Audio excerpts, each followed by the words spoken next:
Si no sabes en qué compartimentos ocurren cada uno.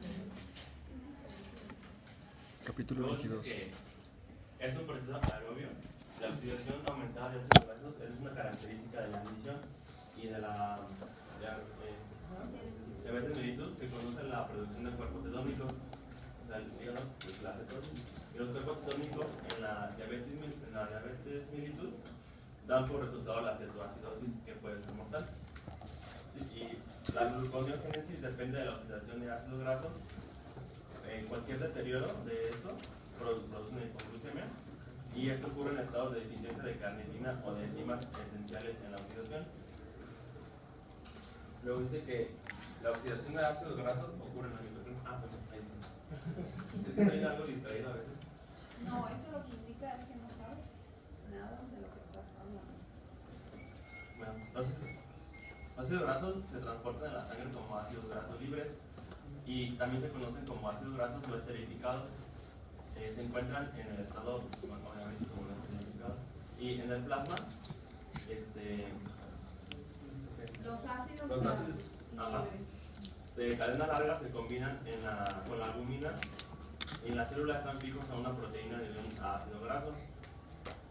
Los ácidos grasos de cadena más corta son más hidrosolubles y existen como el ácido no ionizado o como el anión ácido graso, como un anión ácido graso. Pensando en síntesis y degradación de ácidos grasos, de las dos hormonas básicas que hemos estado comentando para la regulación del metabolismo energético, que son la insulina y el glucagón, ¿qué efecto tendrían estas dos hormonas sobre la síntesis y sobre la degradación de ácidos grasos? El glucagón estimularía la síntesis y degradación. ¿Qué no es al revés? Al revés. La insulina estimularía la síntesis. ¿Por qué? Porque como están todos los niveles bien, se pueden generar nuevos, pero como el glucagón está a niveles Porque bajos, la mayor parte de los ácidos, o sea, los ácidos grasos básicamente, que se van a sintetizar a nivel del hígado, se obtienen a partir de qué? De la acetilcoenzima A, que proviene de dónde? De la glucólisis. ¿Y cuándo va a haber mucha glucólisis? Obviamente cuando yo tengo elevados niveles de glucosa en sangre, y eso concuerda con que tengas elevada aquí la insulina. Entonces, la beta-oxidación es un proceso que mientras menos insulina yo tenga y más glucagón esté presente, más activa va a estar la beta-oxidación. Por lo tanto, la beta-oxidación va a ser muy importante, por ejemplo, ¿en qué circunstancias? En ayuno. Ayuno, inanición, y dentro de los dos tipos de diabetes, ¿dónde creen ustedes que pudiera llegar a haber más tasa de beta-oxidación? ¿Por qué? Porque no hay producción de insulina. Entonces el desbalance que se puede generar es mucho mayor que en el caso de la diabetes tipo 2. De hecho, por eso ustedes probablemente no solo aquí ya hayan visto que la cetoacidosis es más característica de un diabético tipo 1 que de un diabético tipo 2. Y ahorita vamos a ver que la cetoacidosis está directamente ligada a la beta-oxidación. Entonces, eso quiero que a todo el mundo le quede claro, que el glucagón activa a la beta-oxidación. Por lo tanto, esto va a estar muy incrementada, va a estar aumentada en situaciones de ayuno, inanición, y en la diabetes mellitus, sobre todo en la tipo 1, que es donde no hay insulina. ¿Okay? Ahora, si nosotros estamos en estas situaciones, los ácidos grasos que van a entrar a la beta-oxidación, ¿de dónde van a venir? Del tejido adiposo. Y en el tejido adiposo ellos están almacenados en forma de ¿qué? De acilgliceroles. Entonces hay un proceso que tiene que ocurrir primero para que yo pueda obtener los ácidos grasos libres. ¿Cuál será? ¿Cómo se llama? La lipólisis. Entonces el glucagón también va a ser un estimulante de la lipólisis. ¿Ok? Esto es lo que va a aumentar la cantidad de ácidos grasos libres para que entonces estos puedan entrar a la beta oxidación. ¿Ok? O sea, la misma hormona estimula la lipólisis y va a estimular lo que es la beta-oxidación. Obviamente, si tuviera insulina, la insulina inhibe tanto la lipólisis como la beta-oxidación. Pero la insulina estimula la síntesis De ácido graso, la síntesis. Esto es degradación de ácido graso. Beta-oxidación es degradación. Esto es degradación de ácidos grasos. ¿Ok? Bueno, vamos a ver entonces cómo inicia este proceso. Repite por favor lo que dijimos, lo del ácido graso activado.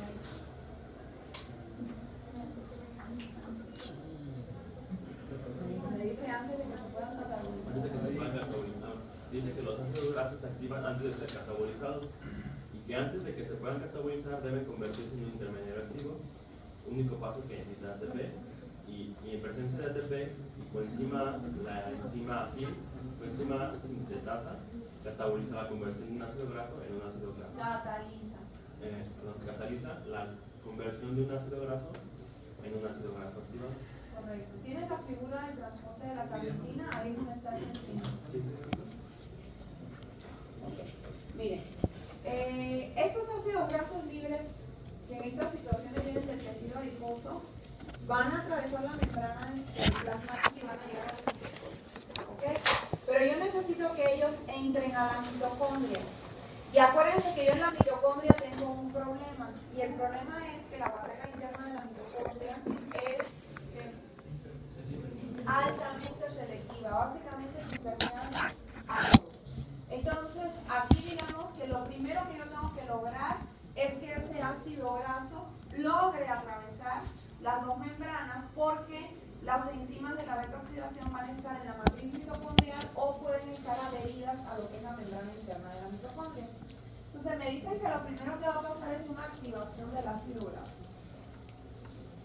Esta que está aquí, esta capa sería la membrana externa, ahí les dicen. Este es el espacio intermembrana, membrana interna, y aquí estaría la matriz mitocondrial. Esta primera enzima es de la que nosotros estamos hablando, que es una enzima que se encuentra en la membrana externa de la mitocondria y se llama acilcoenzima A sintetasa. Aquí, ojo, acilcoenzima A no es lo mismo que acetilcoenzima A. Acilcoenzima A es un ácido graso activado. ¿Okay?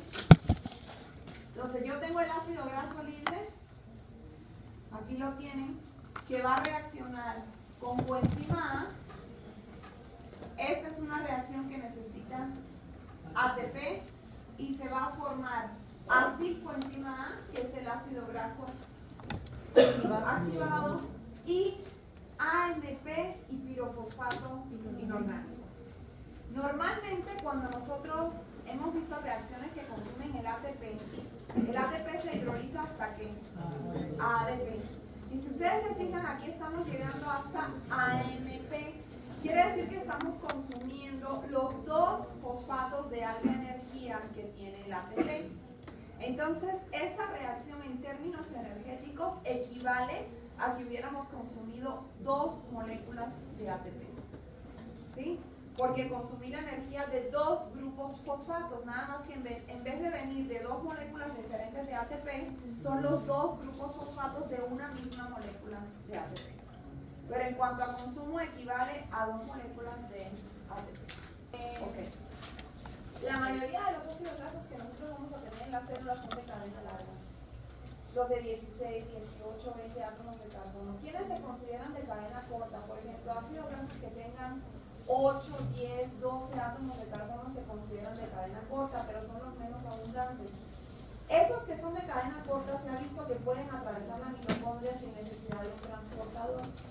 Pero todos los de cadena larga, que son los más abundantes, van a necesitar de este sistema de transporte que vamos a mencionar ahorita. Bueno, dice que la carnitina se encuentra ampliamente y es particularmente abundante en el músculo. La acilcoenzima A no puede penetrar en la membrana interna de las mitocondrias y en presencia de carnitina, la carnitina palmitoyltransferasa 1, ubicada en la membrana mitocondrial externa, convierta a la citoenzima de cadena larga en acilcarnitina, que puede penetrar la membrana interna. En el ácido graso activado, fíjense. Este ácido graso activado puede atravesar libremente la membrana externa, porque recuerden que esta no ofrece mayor resistencia prácticamente a nada. Entonces, ese ácido graso pasa a lo que sería el espacio intermembrana. ¿Y ahí con quién va a reaccionar? Con la carnitina. El ácido graso activado reacciona con la carnitina y se va a formar acilcarnitina y se libera lo que es la coenzima A. ¿Quién cataliza esa reacción? Una enzima que está en la membrana externa de la mitocondria que se llama carnitina palmitoyltransferasa 1, abreviadamente CPT1. ¿Ok? Tengo la acilcarnitina y ahora sí necesito que atraviese la membrana interna. Y aquí es donde voy a necesitar un transportador, porque la membrana interna sí no la deja atravesar. Ese transportador es esta proteína que está aquí, que se llama carnitina, acilcarnitina translocasa. Ella mueve la acilcarnitina hacia la matriz mitocondrial y va a regresar carnitina hacia el espacio intermembrana. No, ahí voy. O sea, eso es lo que ella hace, mete acilcarnitina y regresa carnitina. Ahora vamos a ver qué pasa con esta una vez que está en la matriz. Una vez que la acilcarnitina está en la matriz de la mitocondria, sigan la flecha, va a ocurrir, digamos, la reacción inversa a la que teníamos acá. La acilcarnitina va a volver a reaccionar con la coenzima A, se va a regenerar el ácido graso activado y la carnitina, que sale entonces por acción de la misma translocasa para que este ciclo pueda volver a funcionar. La enzima que cataliza este paso se llama carnitina palmitoyltransferasa 2, o abreviadamente CPT2. Y este ácido graso activado, que ahora sí está en la matriz de la mitocondria, entonces se dirige a la beta-oxidación. Cualquier ácido graso que logre llegar a la matriz mitocondrial, su único posible destino dentro de la mitocondria es la beta-oxidación. ¿Ok? Pero eso también empieza con la reacción. Fíjense.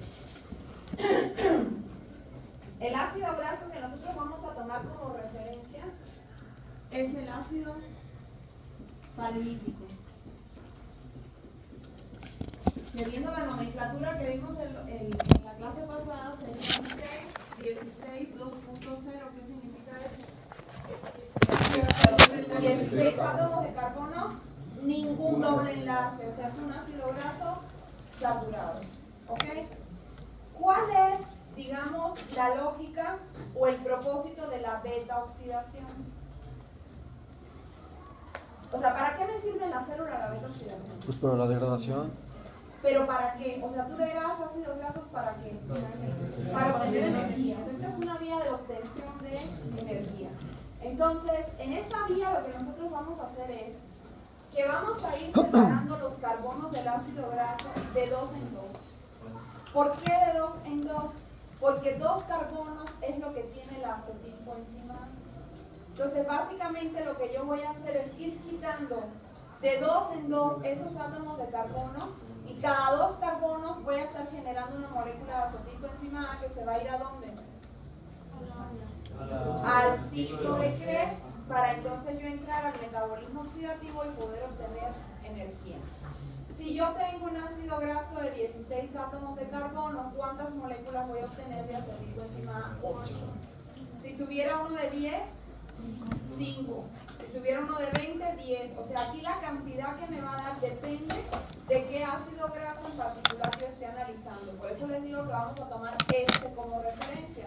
No todo me da lo mismo, depende de cuál sea la longitud del ácido graso. Entonces, con eso en mente, vamos a empezar a ver las reacciones de la beta-oxidación. Imagen 22-3. Ahí está. La que sigue. La que sigue. Esa. ¿Puedes poner a repetir en qué consiste la reacción? Desde No. el primer paso El primer paso es una reacción de que donde se separan los dos átomos de hidrógeno de los carbonos, el alfa y el beta, y se iba a catalizar por la así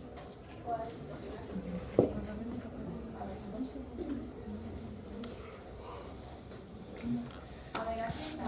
Estos son los carbonos, el carbono que le llaman alfa 2 y beta 3. Es una reacción de deshidrogenación. Aquí lo tienen entre estos dos.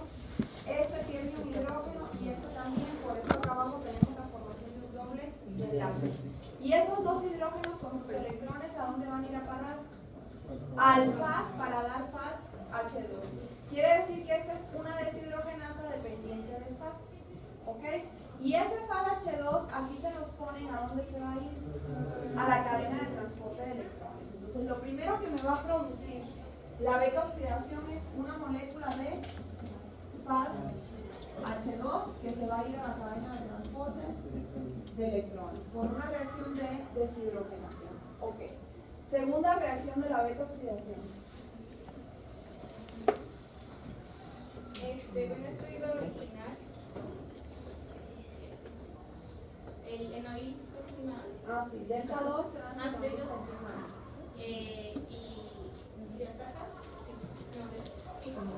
Y nos dice que la reoxidación del FAD H2 por la cadena respiratoria necesita la mediación de la proteína transferidora de electrón.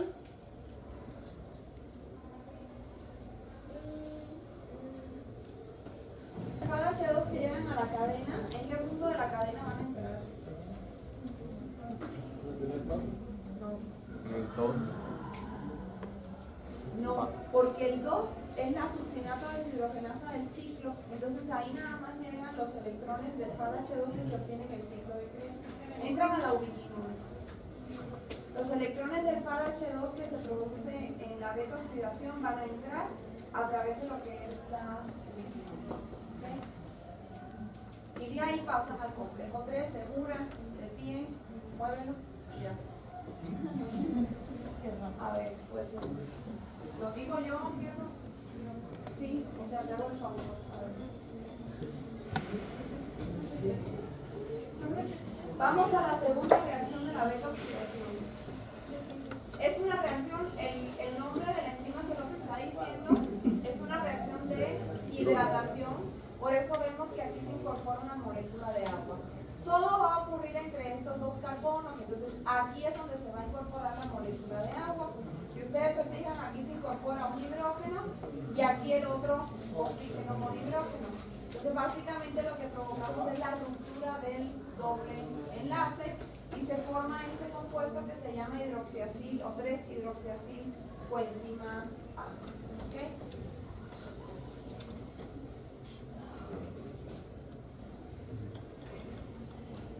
¿Sí dicen la que sigue o no sabes? Bueno. Después de esta reacción vamos a tener a otra deshidrogenasa. Nada más que esta es una deshidrogenasa que a diferencia de la anterior va a ser dependiente de quién? Del NAD. Y va a ocurrir otra vez un proceso de deshidrogenación en la misma posición. ¿Sí? Y nos va a quedar lo que es esta estructura. Si la comparan con la anterior, se va a perder este hidrógeno y se va a perder este de acá. Esos dos hidrógenos van a parar al NADH y aquí se forma un doble enlace con el oxígeno. Entonces, esta deshidrogenasa nos va a generar Punto una número 4. molécula de NADH que también se va a ir a la cadena de transporte de electrones. Este quedamos que se iba a la ubiquinol y este al complejo 1 de la cadena. Y si todo el NADH, independientemente de dónde provenga, va a ir a parar al complejo 1. ¿Hasta ahí estamos? Ok, ahora, esto que yo tengo aquí en el recuadro azul ya es la estructura del acetilcoenzima. Entonces, lo siguiente que yo tengo que hacer, y por eso tienen aquí unas líneas punteadas, es cortar este enlace para que se libere la primera de las moléculas de acetilcoenzima. Y eso lo va a hacer la última enzima de la beta oxidación, Tiolasa. Ella corta este enlace, libera la acetilcoenzima A, que se va a ¿dónde? Al ciclo de Krebs. ¿Y qué me va a quedar? No, piensen bien. ¿Cómo? O sea, yo tenía mi ácido graso activado. Cierto, Lo así. fui transformando Cierto. hasta que en el extremo lo que quedó fue una molécula de acetilcoenzima A. La corté y la liberé. ¿Y qué me queda? Acetilcoenzima A, ¿qué cosa es? ¿Y ahora cuántos átomos de carbono va a tener? 14 átomos de carbono. O sea, me queda un ácido graso de 14 átomos de carbono. Y ese, porque el primero tenía 16. Y ahorita que corté la acetilcoenzima A le quité 2, entonces me quedan 14. Ese, por eso tiene la flecha, se va a regresar otra vez a la primera de las reacciones, de las 4 reacciones de la beta-oxidación. Va a ocurrir lo mismo. Voy a quitar otra molécula de acetilcoenzima A y me va a quedar uno de ¿cuánto? De 12. Y lo regreso y así sucesivamente hasta que yo logre separar las 8 moléculas de acetilcoenzima A que componen al ácido palmítico. Mi pregunta sería, ¿cuántas veces tengo que repetir este proceso para el caso del ácido palmítico? Piensen bien. ¿Por qué? Porque en la última ya quedan 12 y se regan al mismo tiempo, ¿no? Porque en la última vuelta entra un ácido graso de 4 átomos de carbono, entonces en vez de obtener una acetilcoenzima ya voy a obtener 2. Entonces, si este proceso lo repito 7 veces, dígame que voy a obtener. 8 moléculas de acetilcoenzima. Voy primero por acá. 7 moléculas de FADH2, 7 moléculas de NADH y 8 moléculas de acetilcoenzima A. Vamos a ver esto.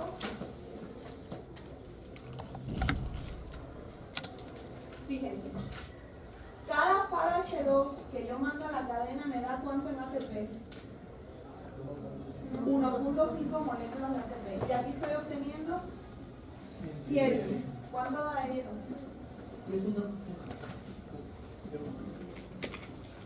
Luego tengo el NADH que me da ¿cuánto? Por 7. Y luego tengo las 8 moléculas de acetilcoenzima A y cada vuelta del ciclo de Krebs, ¿cuánto me da? 10. No, pero en total 10 moléculas de ATP contando con lo que se va a la cadena. Entonces aquí serían 80 y si lo sumamos son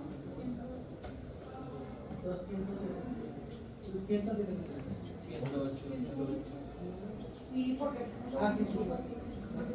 Sí. 108 y nada más le resto las 2 moléculas de ATP que consumí para activar al ácido graso para poderlo meter a la mitocondria y entonces me da 106 moléculas de ATP. Eso es lo que me da la degradación del ácido palmítico a través de la beta oxidación. Si ustedes se dan cuenta, es poquito más del triple de lo que me da una molécula de glucosa. Que eso es algo que ustedes ya sabían, un ácido graso es mucho más energético que un carbohidrato. ¿Ok? Y claro que mientras más átomos de carbono tenga el ácido graso, mayor va a ser el rendimiento energético porque voy a obtener más acetilcoenzima A y más NADH y más FADH2. Entonces, en realidad, las reacciones de la beta-oxidación son muy poquitas, son 4. Lo único es que las tengo que repetir tantas veces sea necesario dependiendo del tamaño que tenga el ácido graso. Son los que consumí para la activación del ácido graso, para formar el ácido coenzima. ¿Sí? Es lo mismo que uno de los sustratos de la gluconeogénesis era el propionato. Y yo en aquel entonces les dije, esto viene de la degradación del ácido graso de cadena impar. Y aquí tienen el porqué. Si mi ácido graso tiene un número de carbonos impar, en la última vuelta de la beta oxidación, el que entra, ¿cuántos tiene? 5. Porque van de 2 en 2. O sea, en la última vuelta, el compuesto que va a entrar, en vez de tener ¿Ok?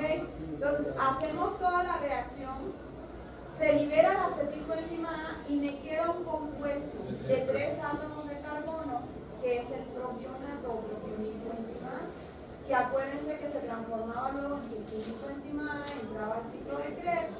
Como el ciclo termina en oxalacetato, ese oxalacetato se podía meter a la gluconeogénesis.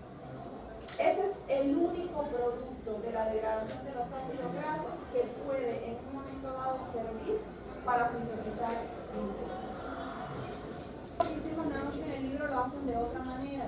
En un ciclo de la beta oxidación yo obtengo un FADH y una DAH. ¿Sí?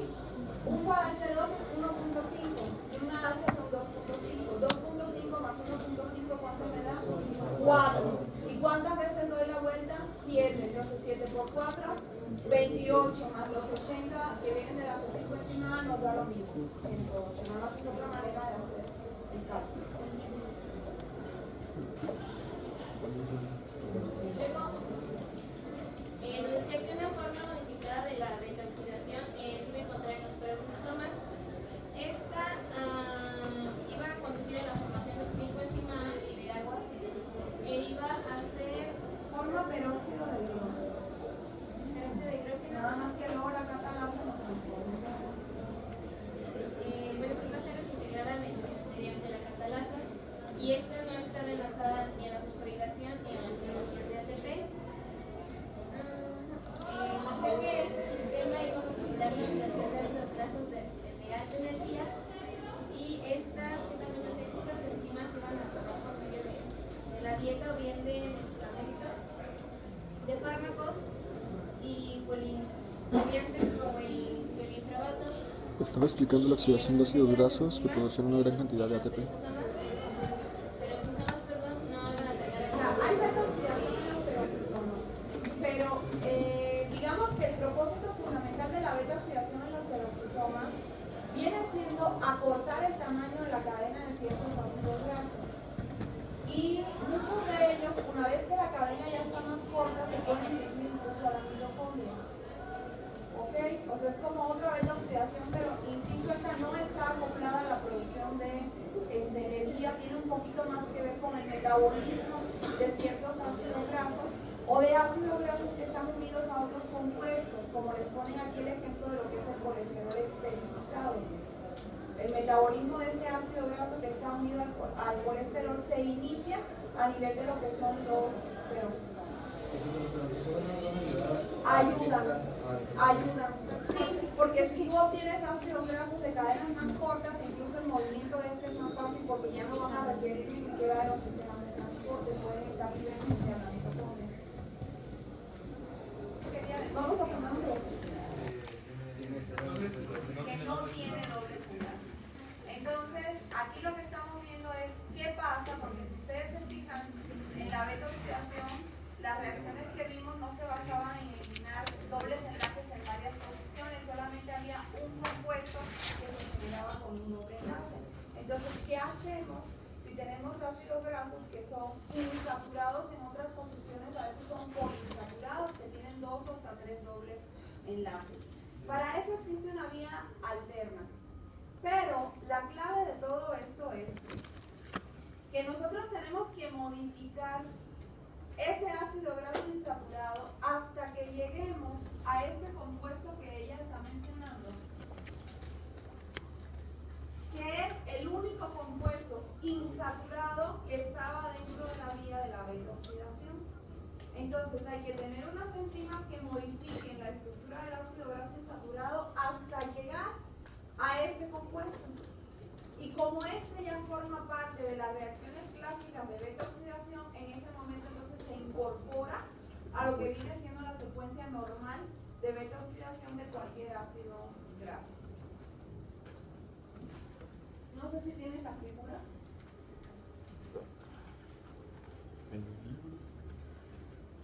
Sí. A mí no me interesa en realidad que se aprendan todos los pasos. Aquí, por ejemplo, estamos hablando de un ácido graso que tiene dos insaturaciones, 2 dobles enlaces, entre el carbono 9 y 10 y entre el carbono 12 y 14. Y lo que vamos a hacer es irlo modificando. irlo modificando. Aquí en este caso, por ejemplo, todo el extremo que no tiene lo que son dobles enlaces, fíjense cómo directamente se liberan ¿qué? En forma de acetilcoenzima A, y nos vamos quedando con el pedazo que tiene los dobles enlaces. Y ese pedazo, a través de una serie de enzimas, lo vamos modificando hasta que llegamos a esto que está aquí, que viene siendo esto. O sea, esto es esto. Es el delta 2 enolilcoenzima A, que es el mismo compuesto que se formaba dentro de la beta oxidación. Entonces, cuando llegamos a este punto, simplemente esto se incorpora a las reacciones de la beta oxidación y obtenemos el resto de las moléculas de acetilcoenzima A. Entonces, nada más para que lo conozcan, insisto, no me interesa que se aprendan todas las reacciones de las enzimas que llevan a cabo estas transformaciones, pero sí tienen que saber que existen y cuál es el propósito.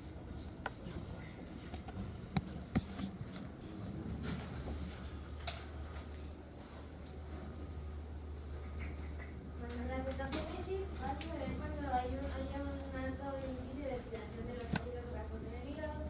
El hígado va a ser el que produce las considerables cantidades de acetoacetato y Ahora estamos hablando de beta oxidación, ya vamos a empezar a hablar de lo que es cetogénesis. ¿Por qué están asociadas? Bueno, porque los cuerpos cetónicos se van a sintetizar a partir de la acetilcoenzima A que se produce en la beta oxidación. O sea, se degradan los ácidos grasos, se obtiene acetilcoenzima A, una parte de esa acetilcoenzima A obviamente se va a la obtención de energía y otra se puede ir a la síntesis del cuerpo cetónico. Aquí lo interesante sería pensar en cuándo realmente a partir de la beta oxidación se van a producir cuerpos cetónicos. ¿Quién? La acetilcoenzima A. Y entonces, o sea, cuando tienes mucha acetilcoenzima A, ¿quién se puede llegar a saturar? El ciclo de Krebs. Nosotros tenemos que pensar siempre que el ciclo de Krebs está compuesto por enzimas. Esas enzimas están en una determinada concentración en la célula. Por lo tanto, cuando todas ellas ya están saturadas, no hay manera de que aunque entre acetilcoenzima A, el ciclo funcione más rápido. Es lo que estudiamos cuando vimos las enzimas, ¿sí se acuerdan? Entonces, cuando ya el ciclo está ocupado por la cantidad de acetilcoenzima A que está saliendo, esa acetilcoenzima A entonces se desvía hacia la cetogénesis. Entonces, no siempre que hay beta oxidación tiene que haber cetogénesis. O sea, necesito tener un cierto grado de beta oxidación que rebase la capacidad oxidativa del ciclo para que entonces arranque lo que es la cetogénesis. ¿Dónde se va a dar la cetogénesis en cuanto a órgano? En el hígado, es el único órgano cetogénico. ¿Y dónde se va a dar en cuanto a ubicación intracelular? En la mitocondria. Si estoy diciendo que se produce a partir de la acetilcoenzima A, de la beta oxidación, necesariamente tiene que ser un proceso mitocondrial. Los dos cuerpos cetónicos fundamentales van a ser, como ella menciona, acetoacetato y beta hidroxibutirato. Y la acetona, que se produce de manera espontánea. Espontánea en este caso quiere decir que no requiere ninguna enzima, sino que el acetoacetato tiende a pasar a acetona. ¿Alguien ha escuchado algo respecto a la acetona? Es por lo que utilizamos para quitesmalte, así es. Y desde el punto de vista químico es un compuesto muy volátil. ¿Qué quiere decir eso? Que se evapora con gran rapidez. Esa acetona es la que da el aliento característico de un paciente cuando tiene producción de cuerpos cetónicos. Puede ser un diabético, puede ser otra causa, pero puede ser un diabético. El famoso aliento a manzanas dulces es provocado por la acetona, que se produce a partir del acetoacetato y que como es muy volátil sale en la respiración. ¿Ok? Vamos a ver entonces cómo se da la cetogénesis. A partir del diálogo Cetogénesis. Acetilcoenzima. Esta digamos que es la figura que más me gusta a mí para explicar la cetogénesis, pero Imagen 22.7. aquí la cetogénesis empezaría de aquí hacia arriba. ¿Ok? Este es la acetilcoenzima A que viene, aquí lo tienen de la beta oxidación y que se puede incorporar al ciclo.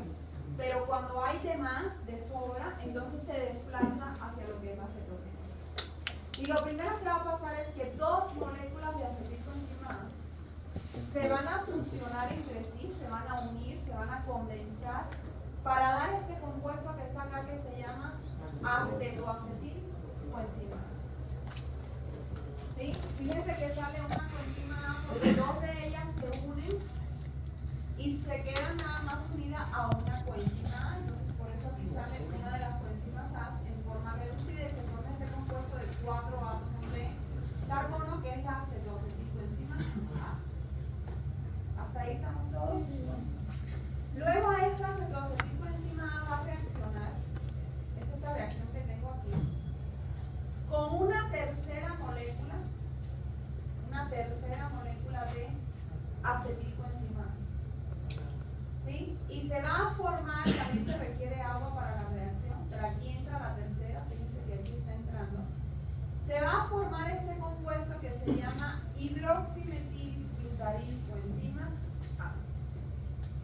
Este compuesto nosotros lo vamos a ver aquí en la cetogénesis y lo vamos a volver a analizar cuando estudiemos lo que es la síntesis de colesterol.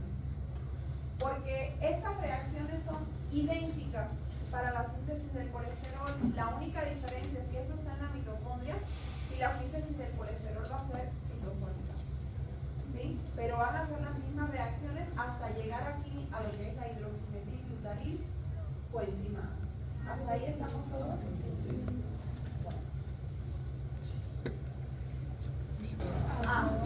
¿Qué? Este compuesto luego lo que vamos Ya no sé. a ver Ya no se vio la imagen. es que por acción de una enzima que es una liasa, HMG coenzima de A. las tres moléculas que de las tres moléculas de acetilcoenzima A que formaron su estructura, se va a liberar una. Y lo que nos va a quedar aquí es el primero de los cuerpos cetónicos, que es el aceto acetato. Se libera una molécula. De acetilcoenzima A. Esa se puede reincorporar a donde sea, o a la misma síntesis de cuerpos cetónicos o al ciclo de Krebs. Cualquiera de las dos. ¿Y queda qué, perdón? Acetoacetato. Este es el primer cuerpo cetónico. Acetoacetato, ¿ya apareció? Ok. Y luego a este acetoacetato, por una reacción de reducción, que fíjense que consume NADH, va a formar ¿qué? El 3-hidroxibutirato o beta-hidroxibutirato es lo mismo, que sería el otro cuerpo cetónico. Aquí lo único que hay que tener en cuenta es que para el paso de este a este yo necesito tener disponibilidad de NADH en la mitocondria. Eso es una reacción que es dependiente de lo que es el NADH. Entonces de acetoacetato a beta-hidroxi o 3-hidroxibutirato, que es el otro cuerpo cetónico. De hecho se ha visto que en general cuando hay síntesis de cuerpos cetónicos, este es el que está en mayor cantidad, el hidroxibutirato. Y en menor cantidad el acetoacetato. Y una parte de este aparte se libera como acetona, que ya lo comentamos, o sea, se exhala como acetona. Y por ejemplo, este está en proceso de convertirse en hidroxibutirato o se queda en No, lo que pasa es que si tú tienes mucho NADH en la mitocondria, que normalmente es lo que pasa cuando hay beta oxidación, porque la beta oxidación te está generando NADH, entonces el NADH impulsa que este se transforme en este. Por eso normalmente tienes mayor cantidad de este que de este. Ajá. ¿Sí les queda claro? Eso es lo que sería la vía de la cetogénesis, que realmente es muy sencilla. Es carboxilación que no requiere ninguna enzima. O sea, de manera espontánea, el acetoacetato tiende a perder ese grupo carboxilo y se transforma en acetona. Formación de acetona. Acetona a partir de acetoacetato y después de El hígado produce los cuerpos cetónicos y los va a mandar a la sangre. ¿Cuál es el papel de los cuerpos cetónicos? O sea, para ellos para qué existe, metabolitamente hablando, ¿cuál es su función? Pues para el cerebro. ¿Por qué sintetizamos cuerpos cetónicos? ¿Eran una alternativa de combustible para el cerebro? ¿Por qué? Porque ellos no podían, el cerebro no podía utilizar ácidos grasos cuando había ausencia de glucosa, porque los ácidos grasos no atraviesan la barrera hematoencefálica. Entonces, ¿qué hace la célula? Bueno, degrado el ácido graso y con lo que obtengo le doy al cerebro algo que, como si es soluble, porque estos son ácidos débiles que son solubles, entonces pueden atravesar la barrera hematoencefálica y son una alternativa de combustible. Entonces, para el cerebro son importantísimos cuando no hay aporte de glucosa. Mi otra pregunta sería, ¿quién más puede utilizar cuerpos cetónicos? El músculo. ¿Y quién más? En términos generales.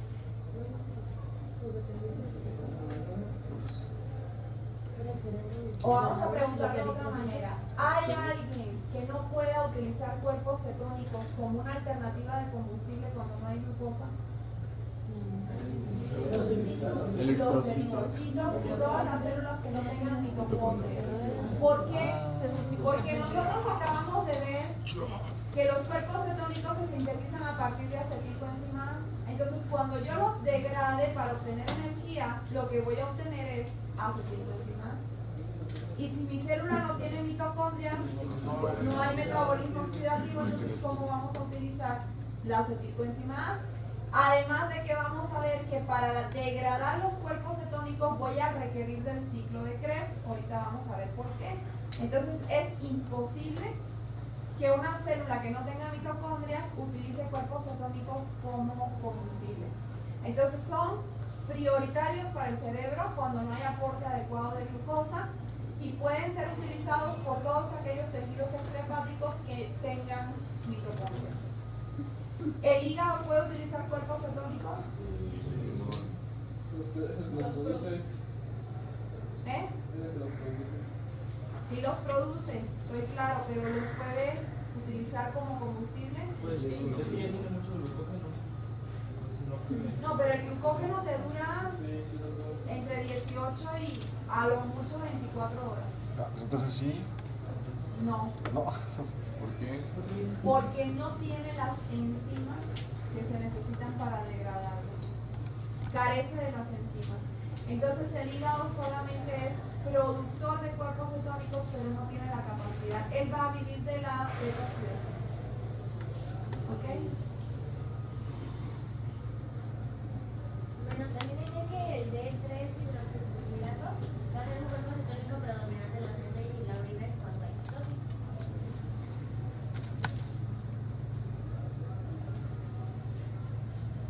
Los cuerpos cetónicos van a servir como el combustible para los tejidos extrahepáticos y el acetoacetato no se va a poder reactivar de manera directa, sino que es los tejidos extrahepáticos, el acetato se va a activar con el succinilcoenzima acetoacetato.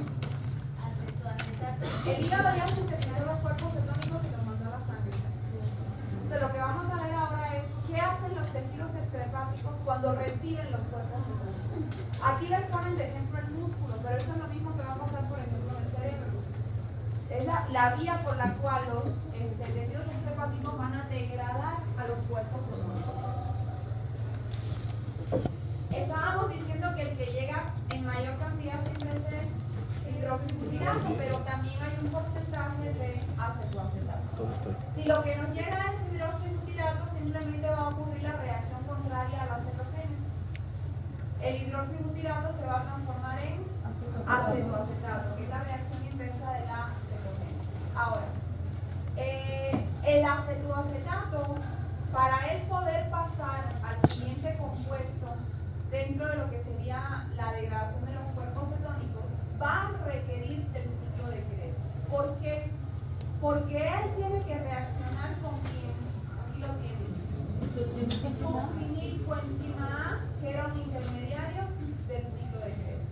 Entonces, el acetoacetato reacciona con succinilcoenzima A y se va a formar el compuesto que teníamos, que era acetoacetilcoenzima A. Y dentro del ciclo se regenera genera lo que es el succinato. Fíjense que aquí esto que está funcionando paralelo es el ciclo de Krebs. ¿Sí lo ven? Entonces la degradación de cuerpos cetónicos es dependiente del ciclo de Krebs. Se forma la cetoacetilcoenzima A y este simplemente por acción de la tiolasa se va a separar en dos moléculas de acetilcoenzima A que a dónde se van a incorporar al ciclo de Krebs, porque el propósito es que nosotros podamos obtener energía a partir de los cuerpos cetónicos. ¿Sí les queda claro eso? Acetoacetilcoenzima A y luego ese se divide, se separa en dos moléculas de acetilcoenzima A que se incorporan al ciclo. Graba esto de acá. De esa manera entonces el tejido utiliza los cuerpos cetónicos para poder obtener lo que es energía. La tiolasa es la que rompe acetoacetilcoenzima A en dos moléculas de acetilcoenzima A. Aquí no te pusieron el número, pero aquí serían dos moléculas de acetilcoenzima A. Ya no está. Sí, las tiolasas sí, siempre rompen el ácido, igual que la beta-oxidación. Qué chingada la clase. ¿Sí les queda claro eso? Entonces, si se fijan, ya vimos lo que era la cetogénesis y también la utilización de los cuerpos cetónicos por tejidos externos. Dos acetilcoenzima A.